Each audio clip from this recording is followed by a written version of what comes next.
Welcome everyone to our Lunch and Learn. My name is Maricela Cueva. I'm president of VPE Communications. Our agency is a Latina-owned PR agency. We've been around for over 30 years, and we're Latina-owned, and nearly all of our staff is Latina as well. So we do these Lunch and Learns, and it's an opportunity for us to connect you to some leaders in our community, and then also to talk about topics that are of interest as well. So today, our conversation is going to be on Latino leaders in activism and Artivism. And so you'll be hearing from our panelists. So we have artist Margaret Garcia, Gustavo Herrera, CEO of Arts for LA, and Rafael Gonzalez, president and CEO of Grand Performances. So each of these extraordinary leaders play a role in making arts more accessible so that our communities can participate. Despite being, I just wanted to share some quick facts on the current state of arts. So despite being the top per capita provider of arts in the nation, LA ranks 259th in government funding allocation. While our LA County Board of Supervisors have increased funding for the arts, the governor is considering $22 million in proposed cuts to state arts funding. So this budget reduction could put California at 45th in the United States for per capita funding for the arts. So this conversation today is especially timely as civic investments for the arts are facing cuts. So let's get started. So for each of our panelists, if you can just briefly tell us a little bit about your work and your personal why. So I will start with Margaret. Hello. I am a native of California, native of Los Angeles. My father was also born here in Boyle Heights, as well as my grandmother. She's also born here. And even though they were born here, my father was deported when he was a toddler, along with his two brothers, who were also born here. And so there's an episode in history that I felt was overlooked and underrepresented. Culture, whether you're talking about painting, music, dance, theater, poetry, whatever part of culture you want to talk about, it is the way in which a community defines who they are. The more well informed you are about your history as a community, then the better off you are in terms of being able to represent. Sometimes it's about iconography. You look at the iconography and you say, oh, that's Mexican, or that's Chicano, or that's whatever that is. But the problem sometimes, if we only rely on that iconography, is that it's real easy to become a cliche. And so I am all about making sure that artists who have the most personal and authentic voice to be able to represent their history themselves, but also their family histories in terms of the way that plays out in the media. Because other than that, we become sort of like dinosaurs, where you look at the media and you find that there's more aliens and dinosaurs on TV than there are Chicanos, Latinos, Hispanos, whatever you want to say, indigenous people. We're underrepresented. We don't see ourselves. I didn't see myself other than Zorro and Sergeant Garcia, which was very offensive. And, to be able to see a representation of my culture that is positive and is inspiring to the next generation is really what we want more than anything else. I don't know, I wasn't talking about art, but it is something that is of concern to me. Thank you, Margaret. So I'll turn it over to Rafael. Thank you, Maricela. And how cool it is to be here with Margaret. an amazing artist here from our LA community, and of course global. And my buddy Gustavo, who is on the front lines, taking care of business because the governor right now is proposing a 58% cut to our California Arts Council and to artists throughout California. So it really is a privilege for me to be here. My name is Rafael Gonzalez. I'm the president and CEO of Grand Performance, where our mission is to inspire community, to celebrate our diversity, and to unite Los Angeles through free access to the global performing arts. And what does that mean? It means having music, having poetry, theater, and dance available to our community, right? Because we know our communities, and LA is not just a city, but we're a region, right? We're made up of various cities, and the importance of having art available to our communities, not having to worry about a ticket price, not having to worry about, getting, a performance that is not at par with what, some of the other institutions are providing our community. And that's really the spirit of Grand Performances, is to take the music to our communities, is to bring and create a community here at California, at the California Plaza, that brings everyone together, and really about looking at the experience, right? Because a performance is one thing, but once you walk into the Cal Plaza, you're entering a whole other world, right? You have people from all walks of life, you have multi-generations, you have vendors, and you have artists, and you have people that just have this common love for the arts, right? And where else do we want to be but in a place like that? So for me, who I'm an Angelino, my parents are Mexicanos from Jalisco, came here in the 60s. I grew up in downtown LA, and like many of us here, as we got a little older, especially in the late 80s, early 90s, we were schooled by Grand Performances. I mean, who wasn't there, before you headed out to a party or the next celebration, to hear, artists like Elvez and Ladysmith Black Mambazo. Everyone I talked to, I mean, this is where we were schooled. This is where we learned about the global performing arts. And for me, we are at 38 years. In a couple years, we're going to be 40, right? The stories, right? The multi-generations, 4 generations in the making that have been there. And for me, to think about how we are going to continue this, right? How we're going to continue to provide access to people. And one thing is having people come to you. There's a whole other ballgame when we talk about going out into neighborhoods, right? And so if we're truly going to be accessible, we're going to take the show on the road. And if we're truly going to leverage, the magic of the arts, how arts is a part of our daily lives, we need to look at the intersections here, right? And for us, where some natural points are is in job creation, right? There are a lot of folks, and if you think about downtown LA and the communities that surround us, we're talking about historic Filipino town, Koreatown, Pico Union, MacArthur Park, South LA, Boyle Heights, Little Tokyo, Chinatown. These are all communities that have families. And so first and foremost, this is their backyard. And I like to say that Grand Performances is that, but it's also a place, that we can look at in terms of creating opportunities for the next generation of stage managers and production technicians and artists and front of the house folk. At the same time, the intersection with health and wellness, right? We know that music, that the arts is a healer.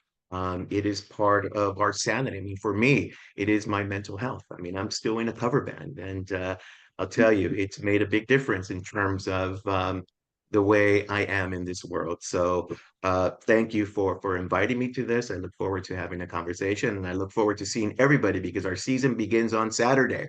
So I want to see all of you at the California Plaza with Grand Performances. Great, thank you, Rafael. Can I interject something here, because it's Yeah, very of course. very moving to listen to you say these things. Really, what is the gross national product coming out of Los Angeles? It's culture. They're going to cut us off at the knees. Listen, what, arts and entertainment? There's Hollywood. There's, this is all about culture. The city of Los Angeles and Hollywood is all about culture.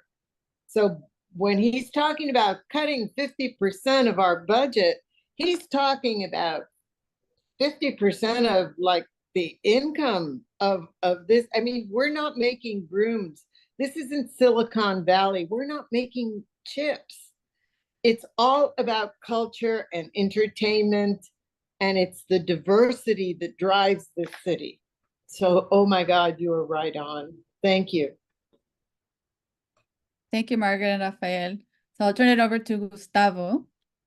And I just need to start off by saying, Margaret, amen to what you just said. Oh my goodness. You know, what we don't talk about when we talk about 58% cuts to the state budget is we don't talk about the creative economy resulting in being 15% of California's entire economy. It produces $508 billion of resources. And for every job, every creative economy job, it results in over $37,000 in additional tax revenues for the state. And so when you say cutting off at the very knees, I couldn't agree with you anymore. Everyone, my name is Gustavo Herrera. I'm the CEO of Arts for LA. I'll start with my personal why and then get into the organization of Arts for LA. But my personal why is I'm the son of 2 Salvadoran immigrants who came to this country undocumented. I grew up in Section 8 housing, very low income. And for me, arts and culture is still something that lives in my household. And my dad is always creating something on the weekends, and my mom is always directing and envisioning my dad to do something that's usually creative in nature. I knew pretty early on that I wanted to do something in arts and culture. The challenge that I experienced was salary wages, earnings, going into the field, earning $35,000 per year, having 6 figures in student debt loan, and being expected to make a sustainable livelihood in the creative economy. It was just an impossible situation. And I don't think that my story is unique. There's still a lot of folks who are entering the creative economy today who are in that exact same scenario. And so the why for me is, how do we diversify the creative economy so that it's more diverse and representative, as Margaret was saying, that we're getting more folks that are Latino and Latinx into the field, and BIPOC, and all of the various diversities into the field, but also ensuring that we're tying that to sustainable livelihoods, and we're not putting people into a field where it's only a matter of time before people say, I can't afford to work in the arts. And so that's my personal why.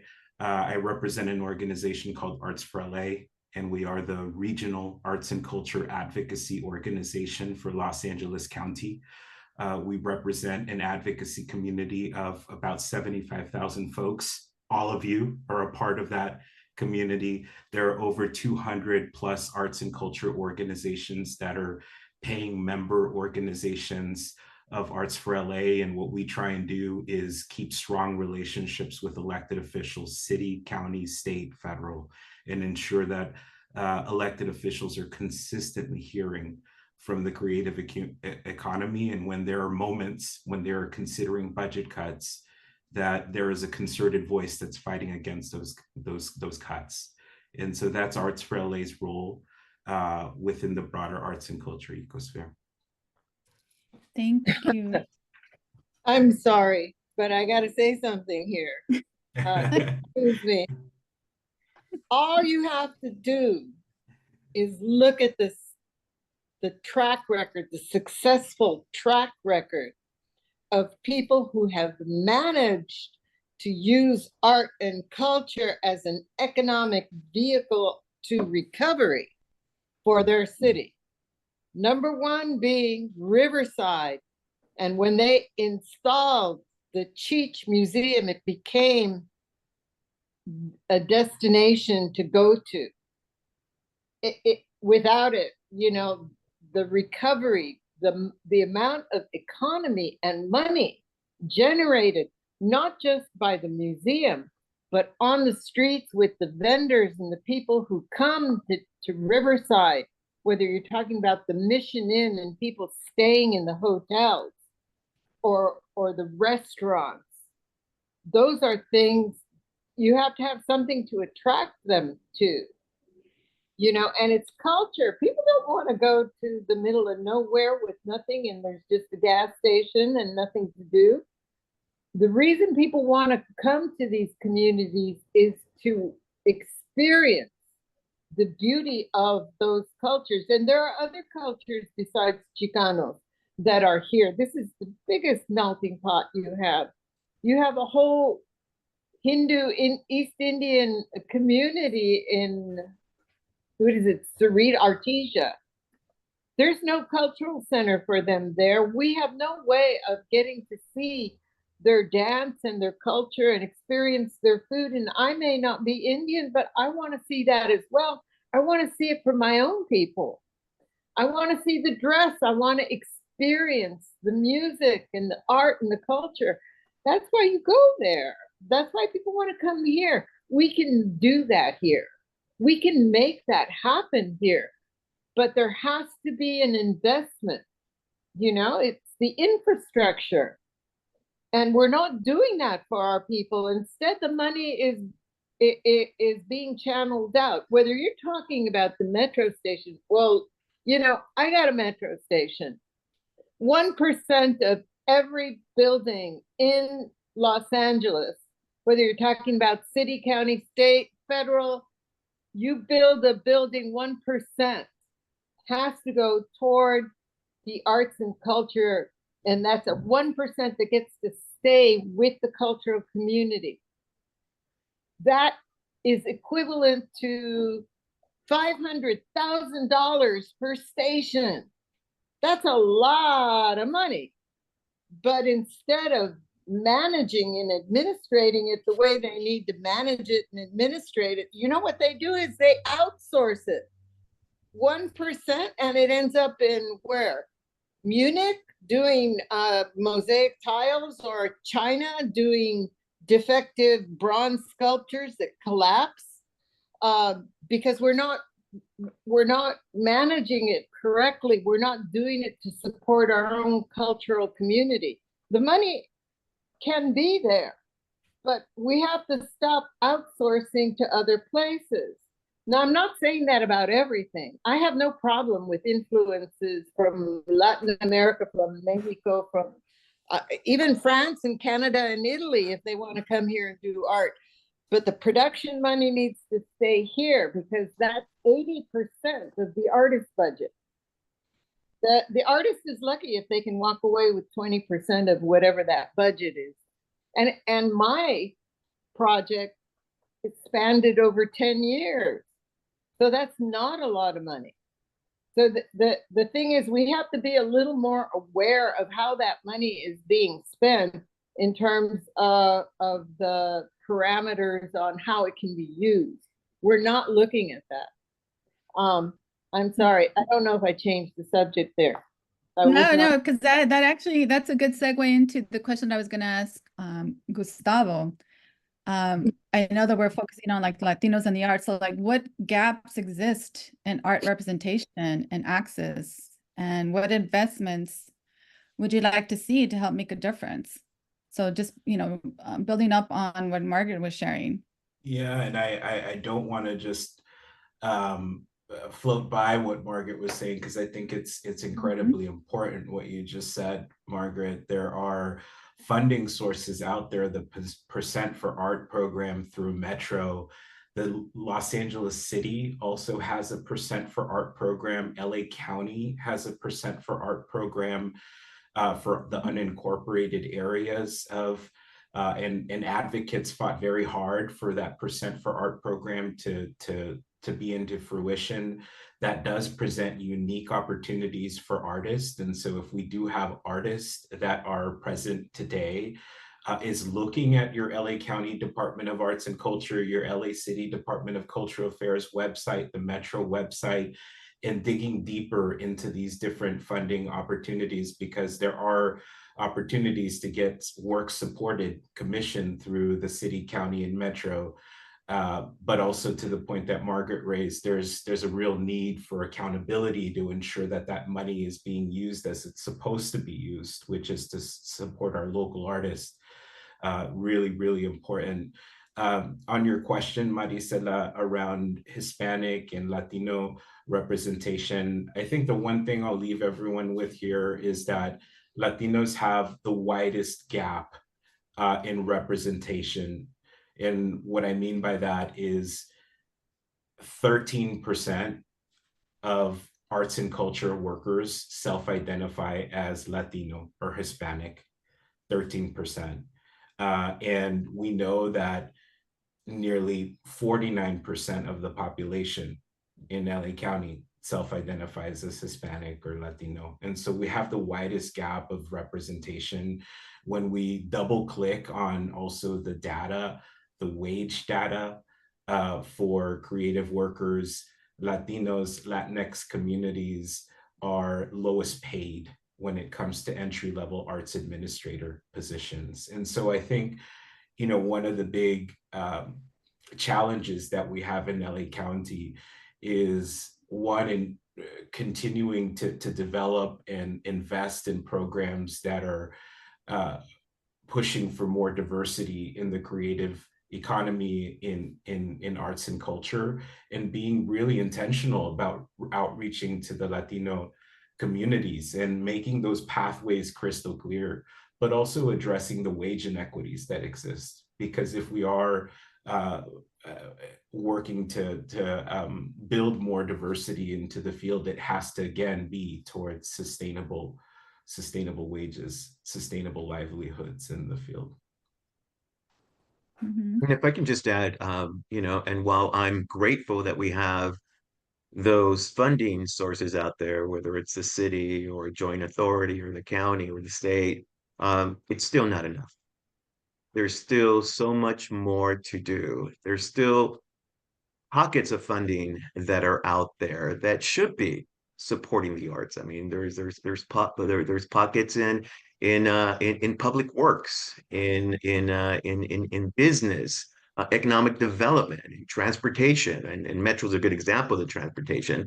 But there is an opportunity to not just look at arts funding to support the arts in our communities, but I think every other department and every other sector has a responsibility to support the arts, because it is a language and it is a way of communicating with people, and it is a developer. There's so many different angles to the arts. And so I think that we're right now missing the boat. And you know, I can appreciate, you know, the Metro model. But I want to see some of these other sectors also step up to the plate and say, you know what, we have, you know, this art component to our strategy, to what we aim to do in communities. You know, and to Margaret's point earlier on, I once had a teacher tell me, after he took us to the Three Penny Opera over at the Music Center, this is probably like 1983. He looked at me and he said, Gonzalez, man cannot live by Led Zeppelin alone. And I say that because our people don't just love, we love mariachi, we love salsa, we love cumbia, we love tropical, but we also love music from India and Persian and Africa, right? And one of the great things about being at Grant Performances is that for the last 38 years, we have brought music from all over the world, right? And yes, you know, we've had people from the community. I want to see more.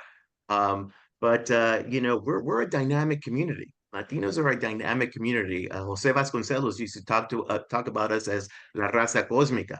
We're everything, right? We are everything, and that means, you know, that our cultural tastes, you know, are varied, you know. And so I put that out there because you know, our community deserves to see all these other pieces of what makes up the LA social fabric. And in Los Angeles, Latinos are also, you know, a fusion. You know, if you look at South LA, you know, the relationship between Latinos and African Americans. We also have a lens, right, in terms of, you know, what we see in regard to our relationship with the Korean and Korean American communities and all these other communities, right? And when you bring us together, you bring our music together. Ozomatli is a really good example of that. You know, we create, you know, this other genre. We take our traditions and we evolve them.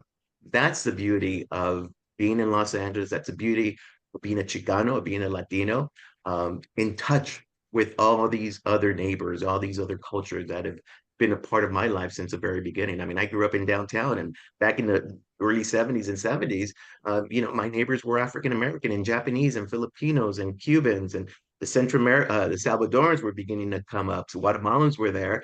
I remember the Vietnamese community coming in, the Korean community coming into that area, and so we've all lived and we've all influenced each other. And so man cannot live by Led Zeppelin alone. Woman cannot live by Led Zeppelin.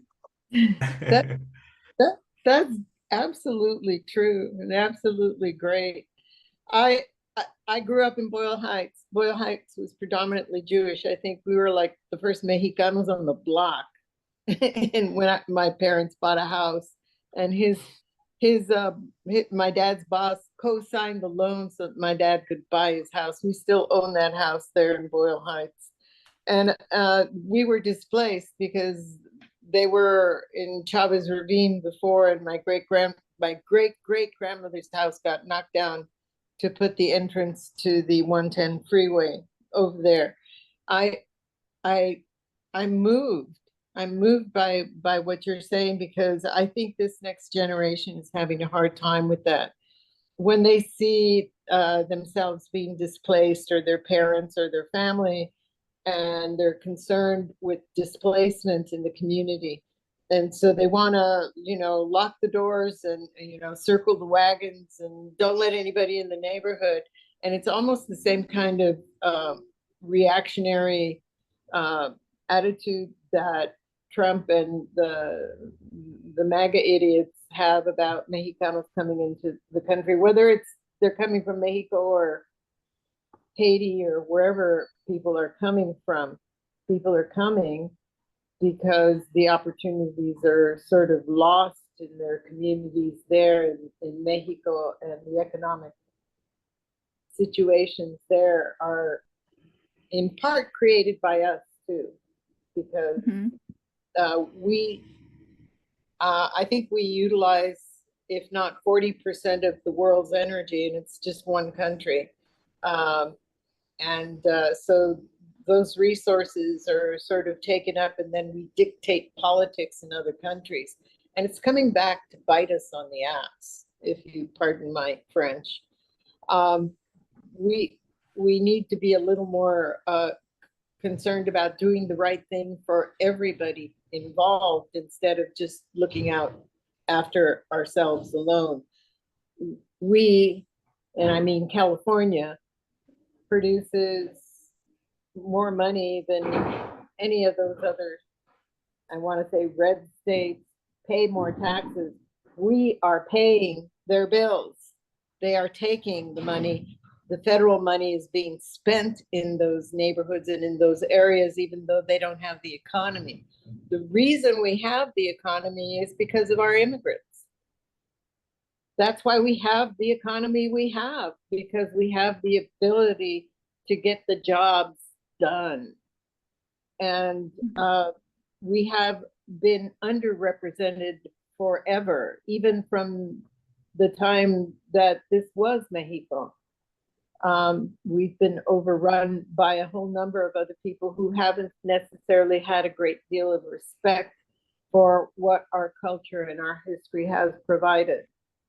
So, and so I'm building on that, Margaret, I wanted you also to share a little bit on that history of your work and in the story of like Chicanos in LA and across the world.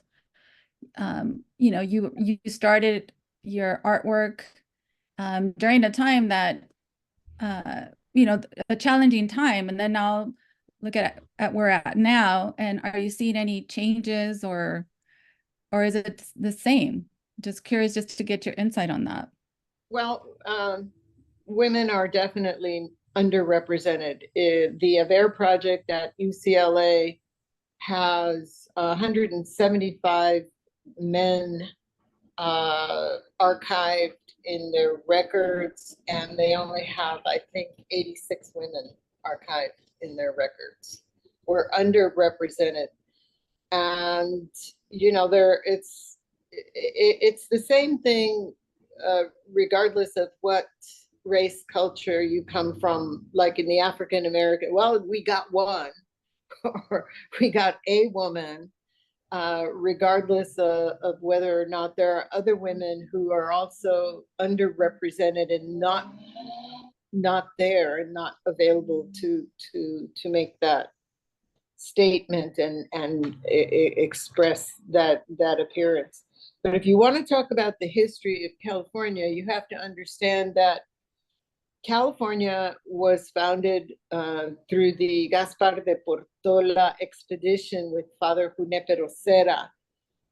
There was 3 towns in Sinaloa. Most of them came from a town called Villa Sinaloa. They were Afro-Mexicano. And on that expedition, there were only 3 Spaniards. It was Gaspar de Portola, Junipero Serra, and one other priest whose name I can't remember. But they came here and they founded the ranchos and the pueblo, the city of Los Angeles, La Reina de Porciúncula, del Río de Porciúncula, Nuestra Reina de Los Ángeles del Río de Porciúncula. That was the name of the city. And, you know, the indigenous people that lived here underwent horrible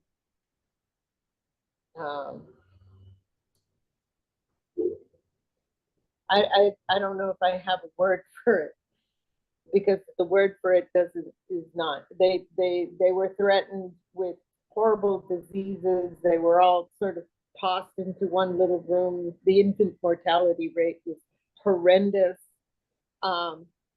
And Mexicanos are part indigenous. My grandfather was Apache Yaqui.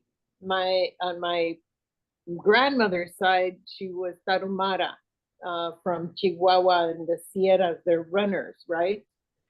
And in the 30s, when they had the Repatriation Act and they started so-called repatriating people to Mexico, you know, they gathered up a whole bunch of Mexicanos. My uncle and his sisters, my cousins, were herded onto open cattle cars in the rain and driven down to Mexico and dropped off like trash. They weathered all of that. They were treated horribly. My father was stripped and beaten at the Pico house when he was returned here. These are things that we have faced for a very long time. I'm just saying, I'm losing it. I'm sorry. I don't mean to. What I do want to say is the more you know about this history and what people have done and have struggled to get there, the more easier it is to represent. I don't sit down and say, oh, I'm going to do a political poster, an anti-Trump this or this or that. I try very hard to speak with an authentic voice about what my experience is as a human being. And as I sit there, if you are able to achieve a sort of state of grace, then you can channel all that you know in terms of that experience as a human being, so that when somebody looks at your work, they go, oh, okay, I'm touched, I get it. There are 3 kinds of art, only 3 kinds of art. One is made out of expensive material like gold, or it has a lot of man hours. You know, another one is kind of decorative, it's pretty, it goes along with your sofa. And then the third one is something that when you look at it, it enlightens you, it touches you, it gives you an epiphany about your condition or the condition of the people around you and the earth and the humanity that exists in your space. And those are the things that move us, that guide us. You know, there's a saying in the Bible, I don't know who said it. It said, without vision, people perish. Our job is to provide vision, and our job is to lead us in that direction and to create community. And you create community by recognizing and understanding each other's humanity. And for the longest time, our humanity has not been recognized. The reason I call myself a Chicana instead of Latina, Hispanic, or any of the other terms, and there's no problem with them. You know, I have little differences between my Salvadorians and Argentinian brothers and sisters or whatever. But the reason I call myself that is because that label emanates from an indigenous aspect. Latino, I don't speak Latin. I speak English. No one ever accused me of being a Brit. I am Chicana because Mexicana, the word comes from here. It doesn't come from Europe or China or Africa. It comes from here. That's why I stick to that terminology. That's just a little aside. But the differences between me and the other people who call themselves that are not big enough. Our histories are too intertwined and we have too much in common to be able to make a big stink out of it. So I'm sorry. I don't know. No, that's great. I went off into a tangent, which I'm No, like. no, I wanted to bring us to you had a beautiful mural as part of the 1984 Olympics when LA last hosted. And with LA hosting once more, I wanted to ask Gustavo, like, what does that mean for public art in the city? Those opportunities, the Olympics are coming here. Do you see that as an opportunity for art? It's a great question, Maricela, and I do think about a couple of things. One is LA, yes, the 2028 Olympics are coming in 4 years, but there's also in 2026, we're going to have the FIFA World Cup in Los Angeles. In 2027, we'll have the NBA All-Star Game and also the NFL Super Bowl. And then 2028, we'll have the Olympics. There's over $50 billion in economic activity that we anticipate over the next 4 years of runway. Los Angeles County is at a really unique moment. It's a moment for Los Angeles, and it's a moment for artists and for creative workers. And I think what's important for our elected officials to hear at every level of government is that this is the time for Los Angeles County to lead on how they support artists, on how they support the creative economy, while we're going to be on these national and global stages. And I think about the work that Margaret has done. I also think about the work of Judy Baca and the Olympic mural that I think was, for me, holds a lot of deep memories as I was driving through the downtown area. How do we create more opportunities for artists? Because anytime that the Olympics hits a city, and I'll just give the example of the 2024 Paris Olympics, which is a couple months away now, there are approximately 150,000 jobs that are going to go live between now and between when planning for the Paris Olympics started and when the actual Olympics hit. 150,000 jobs. We'll see similar numbers here in Los Angeles. And so how do we ensure that the jobs that are being created are opportunities for our local communities? How do we ensure that again, the jobs that are being presented are living wage jobs for the communities? And included in all of that, of course, are our artists and our creative workers who are going to be behind the stage, in front of the stage, behind every commercial and advertising. It's a gigantic opportunity. Can I make a little correction? The mural that I did in '84 was for the Deaf Olympics. My niece was deaf. Los Angeles underwent a rubella epidemic in the late 60s. And because of that, there were a lot of people born deaf in Los Angeles. Los Angeles, it has the first organization, Greater Los Angeles Council for the Deaf. the first organization to be run by the deaf for the deaf. Previous to that, it was always hearing people supervising deaf people, and deaf people were never able to achieve management. And it was crucial in terms of bringing deaf people from other countries to set an example about what could be done with deaf people in their communities and how they needed to be treated. And the deaf community spans, hello? Hello? We can still hear I you. can hear you. Okay, so I'm just saying that Los Angeles set the stage for the deaf community around the world. And they had representation. And what we're really looking at isn't just, Chicano representation, even though we're 50% of the population.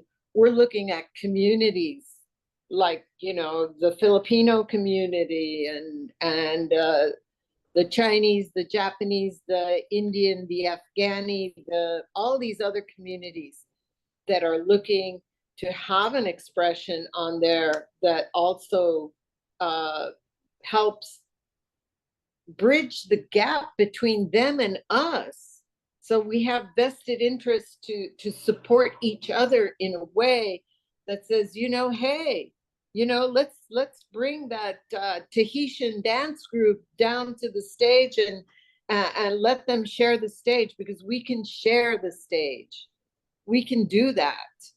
There's a lot of interest and there's a lot of cross-pollination and things that we have in common as people to be able to share our culture. People want to see the culture. Some people got themselves kind of butt hurt over Coco and I don't know what else. Oh, they're appropriating us and stuff like that. I think that it's a great little window into our culture so that people, across the United States, people in Iowa and Nebraska can see that we're human beings just like they are, with the same concerns. We need to be able to see ourselves. Right. Yeah. Right. And I would say, I was just going to say that's a good segue to you, Rafael, because of grand performances and all of the different artists that you bring in, all the collective artists. It's not just Latino, but you international art, and you're exposing everyone to the different artists as well. right, right. And the reality is that we don't have to go outside of LA County to see the world. Mhm. LA is a global community. I mean, everyone is here. And so when I think about the Olympics, when I think about all these other international events that are here, we have assets.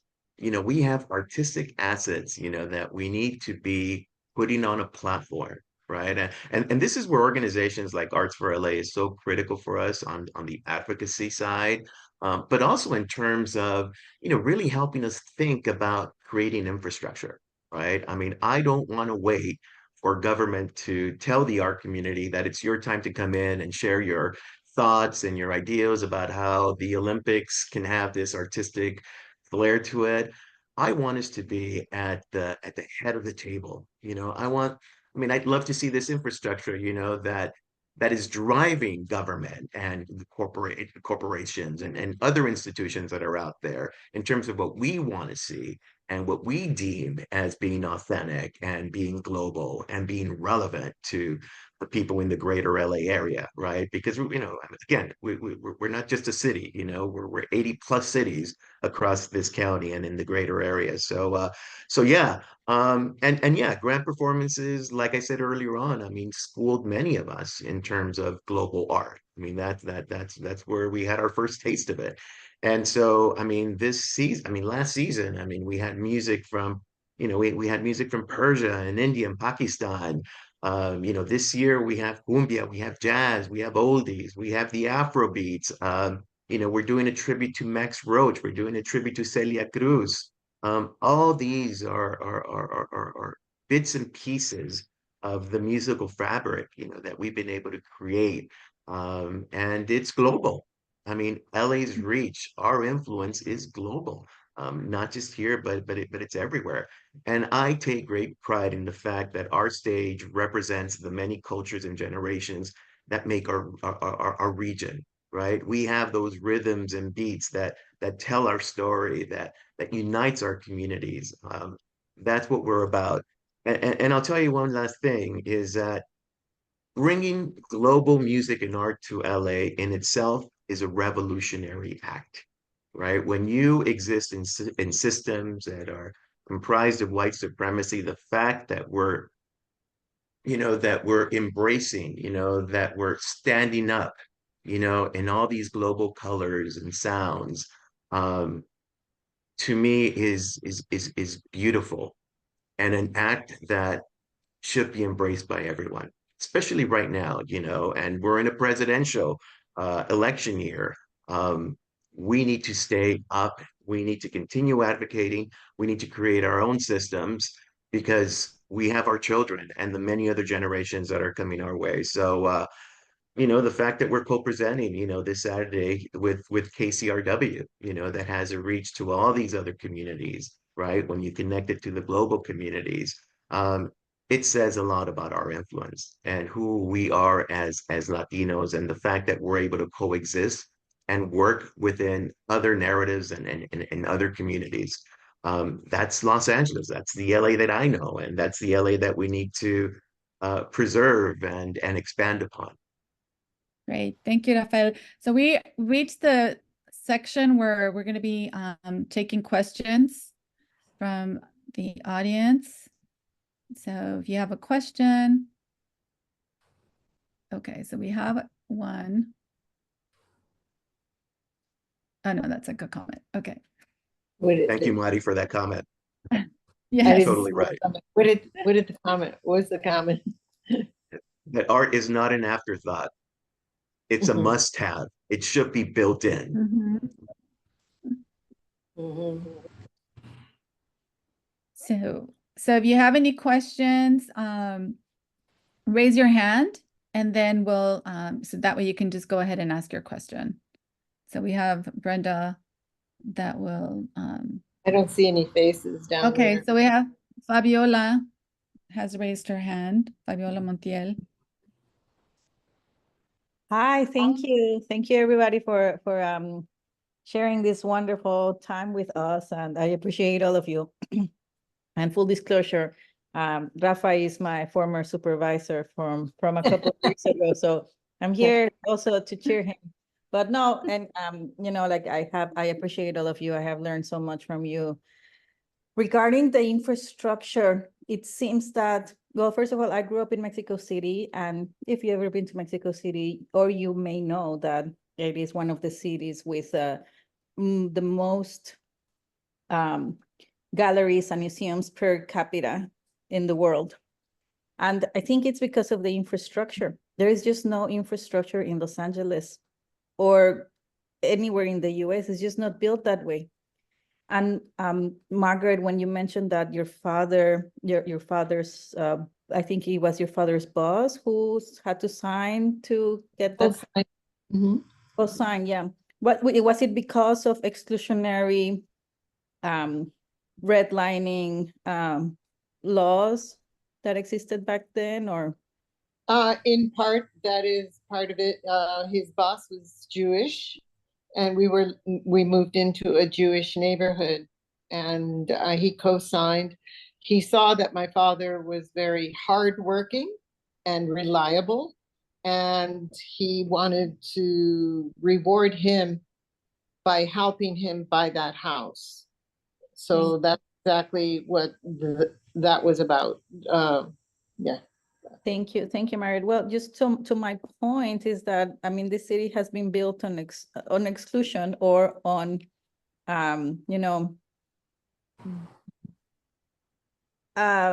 the thing about racism and discrimination is that you always have one friend, right? That is not like the rest. So it's built on this, right? It's built on this, like thinking that, oh no, but not you. You're and that has led to everybody making their just maybe fending off for themselves. And the thing is that the infrastructure of the city, there's no spaces like in Mexico City where you have not only the intended sites for galleries and museums, but the plazas, the squares, that anything can be just a block party, and the government will actually, you know, close entire avenues for art or for the ciclavia. You know, like there's ciclavia in Mexico City every single weekend that goes on stretches for miles and miles, kilometers and kilometers. So what can other people, can other sectors do to support that kind of infrastructure? That I think that the opportunity for the Olympics is that they build that kind of infrastructure that allows for spaces for gathering, right? Like Margaret said, that art, the third type of art is the one that makes you feel. So it doesn't really necessitate a building or a house or a site. It just needs space. So what can other sectors do to support that? I don't know if I'm going to respond appropriately. I'm trying to. Okay.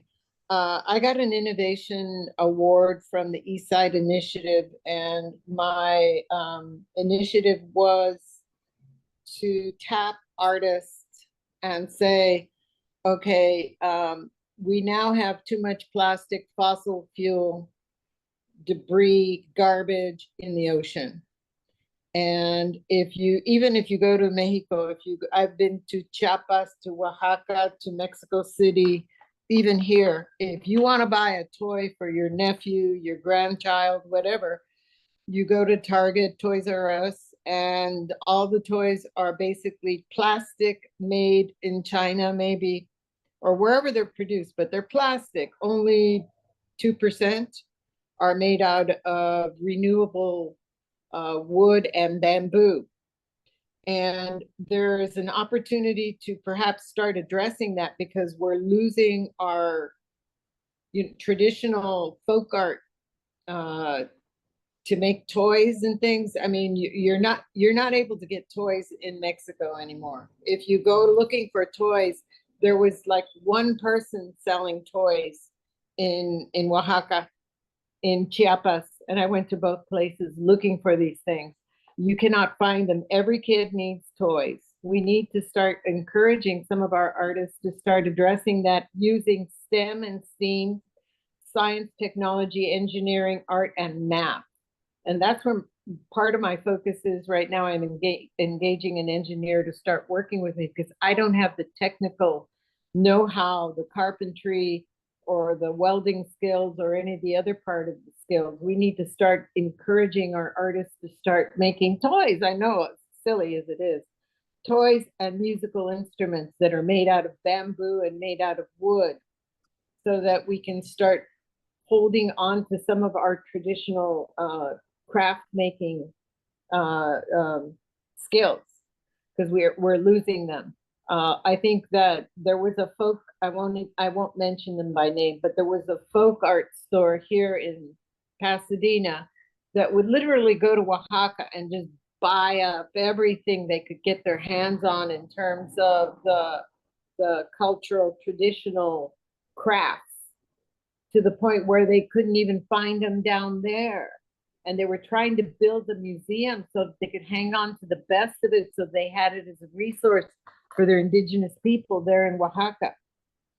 We're not understanding that they actually, they're ahead of the curve. We need to start using materials that are not causing the pollution to our earth the way it is right now. That's just one thing. I'm sure there's others, but we also need art to start talking in terms of economic sustainability and strategies that help them hold on to their money. And it doesn't have to come through a nonprofit. There are ways to organize that. I organized a stamp project that had 113 stamps produced with 90 artists around the world, from Chiapas, Israel, New York, Sacramento, Texas, so that the artists could find ways of hanging on to that money by publishing or printing prints that was basically like printing your own money. And you do that, and you gather together and you pool your resources together in order to be able to do that. There are strategies that work, and you have to start looking at the ones that work in order to be able to implement them. Great. Thank you, Margaret. Before we wrap up, we're close to the hour. I just wanted to give you each a quick opportunity to share any last thoughts on what can we do to help you. We're also advocates as well, and if you can share anything that that ways that we can support your work. So I'll start with Rafael. Well, I'm going to let Gustavo talk about the advocacy piece because he has a lot of really good information and steps that you all can take in terms of getting your voice heard and ensuring that the arts is safeguarded. But, you know, embrace and support the arts that are in your neighborhood. Support those organizations, you know, that want to expand their artistry. You know, invite us to come into your neighborhoods and partner with local organizations to bring music and dance and theater and poetry. That's what I would ask organizations. Help us figure out how we intersect with your respective sector, public health, mental health, economics, transportation. You know, if we're going to be successful in really expanding music and arts throughout the county, this tent that we're a part of, this tent that the artist community is a part of, needs to expand. We need a big top. We need everyone to be under that. And so I invite you to reach out to me. I'll reach out to you to figure this out and to bring justice when it comes to access to the arts. And again, inviting you to join us this summer where the world music comes to grand performances from June 1st to August 24th. We have something for everyone. So I hope to see you here, and thank you very much for sharing this space with us. Great. And then thank you, Rafael. And it's free. So remind everyone. And it's free. They're free. Yes. And if you're a member, you get free parking. Ah, That's I'm amazing. I'm going for that. Yeah, and with the final minute here, y'all, I just want to encourage you to take action today. In the chat, I dropped a link, which is a way in which you could call your state legislator today. You plug in your information and it'll automatically dial you into the state legislator quick call. There's a script there too that you can use with all the messaging points to ensure that they do not cut that state budget. So please, if you can take one action today, please do that. It's important. Follow Arts for LA. We're trying to keep you updated on all of the advocacy opportunities at the local level. I know Rafael is a board member for Californians for the Arts. Also encourage you to follow our state advocacy partners at Californians for the Arts. They're doing excellent work, and that's a great way to stay plugged in at both the state and the local level. And finally, just keep an eye out for upcoming communication, because related to the LA 28, the Olympics, Arts for LA will be making an announcement in the next month, which will be a really wonderful opportunity for us as an artist and as a creative community to start that organizing work that's necessary for the Olympics. But more to come on that. So please stay plugged in to the work, and gigantic thank you, Maricela, for the opportunity to be here with Margaret and with Rafael for this amazing talk. Thank you. And then Margaret, any closing remarks? I have to say, I'm honored to be part of this group.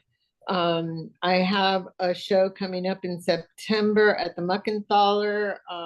I will be in a show, it relates to glass and luminous objects at the Muckenthaler Museum in Fullerton.